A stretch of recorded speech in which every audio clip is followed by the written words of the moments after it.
Salam pemirsa, krisis geopolitik Iran memasuki babak baru.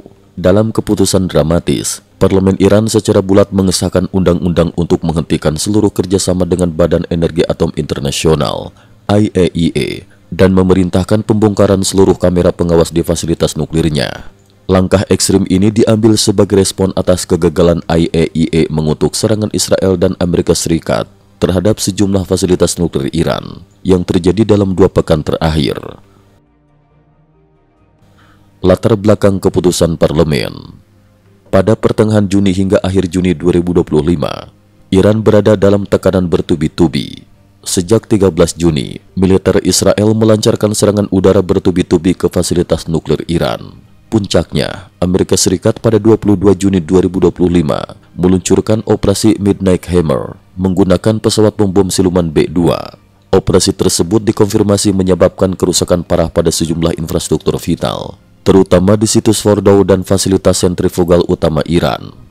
Meskipun demikian, menurut Direktur Jenderal IAEA Rafael Grossi, insiden ini tidak menimbulkan kebocoran radioaktif berskala besar, namun merusak sistem kelistrikan dan memperlambat program nuklir Iran. Iran menilai IAEA gagal bersikap tegas dan tidak melindungi hak-hak negara yang menjadi anggota. Juru bicara parlemen, Muhammad Bagher Ghalibaf, secara terbuka menuding IAEA abai menjalankan tugas dan menuntut penghentian kerjasama hingga keamanan fasilitas nuklir Iran benar-benar terjamin. Langkah tegas Iran juga dimaksudkan untuk menutupi tingkat kerusakan fasilitas nuklir yang sebenarnya, sekaligus menjaga ketidakpastian strategis, strategic ambiguity, agar pihak musuh tidak bisa menebak kekuatan sesungguhnya Iran pasca serangan. Peringatan ke Eropa dan polemik internasional. Di saat bersamaan, Menteri Luar Negeri Iran, Abbas Araghchi, lewat siaran televisi nasional, memperingatkan negara-negara Eropa untuk tidak mengaktifkan mekanisme snapback, sanksi otomatis yang diatur dalam Perjanjian Nuklir 2015, JCPOA. Menurut Araghchi, jika Eropa nekat mengaktifkan sanksi ini, Iran akan mengambil langkah-langkah balasan yang lebih keras dan keluar sepenuhnya dari semua pembatasan nuklir.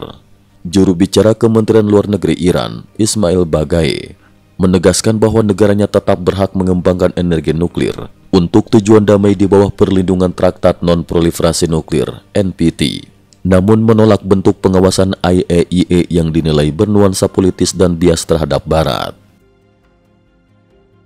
Analisis para pakar, permainan diplomasi dan balas dendam Iran. Langkah Iran memutus kerjasama dengan IAEA dinilai para pakar sebagai bagian dari strategi permainan diplomasi. Dr. Sina Azodi, asisten profesor ilmu politik Timur Tengah di George Washington University, menyebut keputusan Iran sebagai manuver untuk meningkatkan posisi tawar di meja perundingan internasional, sembari menyembunyikan skala kerusakan nyata akibat serangan-serangan udara. Syed Hossein Mousavian, mantan diplomat nuklir Iran, menyebut sikap tegas Iran ini sebagai respon yang sudah diperkirakan. Sementara itu, Udiber, mantan negosiator nuklir Prancis, menyoroti pola lama Iran yang kerap menghentikan sementara kerjasama dengan IAEA, lalu kembali membuka diri jika tekanan internasional meningkat.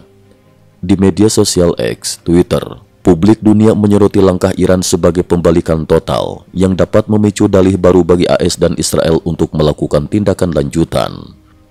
Banyak yang menilai langkah ini merupakan perjudian besar antara memperkuat posisi tawar atau justru semakin mengisolasi Iran. Krisis aviasi, Iran beralih ke jet tempur Tiongkok. Di tengah memburuknya situasi keamanan, Iran juga bergerak cepat memperkuat pertahanan udara. Setelah gagal mendapatkan pengiriman jet tempur Su-35S Rusia akibat penundaan dan pengalihan pesanan ke Aljazair, Iran beralih ke Tiongkok dengan membeli puluhan jet tempur J-10C, pesawat tempur generasi 45 yang memiliki radar AESA mutakhir dan rudal PL-15 jarak jauh.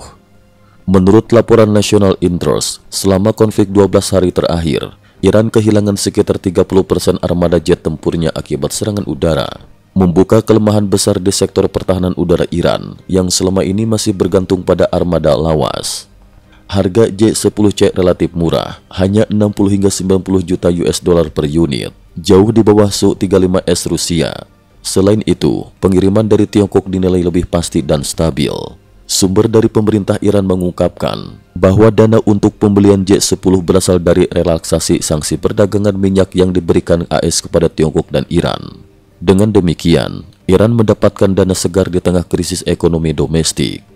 Analis militer Bulgaria, Ivan Boyko, menilai keputusan Iran untuk beralih ke J-10C bukan sekedar kebutuhan militer, namun juga simbol pergeseran geopolitik dan Rusia ke Tiongkok di kawasan Timur Tengah. Meski demikian, tantangan baru menanti, terutama dalam pelatihan pilot dan logistik, mengingat sistem persenjataan dan operasional J-10C sangat berbeda dengan arsenal Iran sebelumnya. Pemakaman nasional, Khamenei menghilang, spekulasi memuncak. Pada 28 Juni 2025, Iran menggelar pemakaman nasional besar-besaran untuk 60 perwira militer dan ilmuwan nuklir yang tewas dalam serangan udara terbaru. Acara ini dihadiri oleh Presiden terpilih Masoud Pezeshkian. Namun absennya pemimpin tertinggi Iran, Ayatollah Ali Khamenei, dalam acara tersebut memicu spekulasi luas. Khamenei, menurut berbagai laporan, tidak pernah muncul di depan publik sejak awal pecahnya konflik. Reuters melaporkan, sang pemimpin diduga bersembunyi di bunker bawah tanah untuk menghindari kemungkinan serangan lanjutan. Sementara itu, putranya Sayyid Mojtaba Khamenei mewakili keluarga dalam upacara pemakaman. Sumber diplomatik juga menyebut, Khamenei telah menunjuk 3 rohaniawan senior sebagai calon penerus, menandakan rezim tengah bersiap menghadapi kemungkinan kekosongan kekuasaan akibat kondisi fisik Khamenei yang terus menurun. Respon internasional, AS dan Israel siap bertindak, Iran kian terpojok. Krisis nuklir Iran saat ini kembali menjadi perhatian dunia. Presiden AS Donald Trump secara terbuka mengklaim bahwa program nuklir Iran telah dihancurkan total. Langkah Iran membongkar pengawasan internasional dan membeli jet tempur J-10C dari Tiongkok dianggap sebagai upaya untuk mengatur ulang keseimbangan militer regional, sembari mempertahankan strategi ketidakpastian nuclear ambiguity sebagai kartu tawar dalam perundingan. Namun para pengamat menilai strategi Iran tidak akan berjalan mulus. Tekanan ekonomi dalam negeri, protes publik, dan isolasi publik internasional semakin mempersempit ruang gerak Teheran. Sementara itu, integrasi sistem persenjataan baru bersama Tiongkok juga memerlukan waktu yang tidak sebentar. Kesimpulan, Iran di titik kritis. Dalam beberapa pekan ke depan, situasi Iran diprediksi akan semakin menegang. Langkah ekstrim memutus kerjasama dengan IAEA, pembelian senjata strategi dari Tiongkok, hingga absennya pemimpin tertinggi dalam acara nasional, merupakan tanda-tanda bahwa rezim di Teheran tengah menghadapi tekanan luar biasa, baik dari dalam maupun luar negeri. Iran tampaknya akan mempertahankan strategi ketidakpastian nuklir dan mempercepat modernisasi militer bersama Tiongkok, meski belum jelas apakah langkah ini cukup untuk menghadapi tekanan gabungan AS dan Israel. Dunia kini menunggu, apakah Iran akan kembali ke meja perundingan, atau justru melangkah semakin jauh ke dalam jurang isolasi dan konflik terbuka. Cukup sekian dulu, terima kasih atas perhatiannya. IT News juga memiliki channel di platform kancing.com. Mohon kunjungan dan bantu subscribe agar bisa mengikuti perkembangan dunia tanpa batas. Terima kasih. Link kancing ada di dalam description.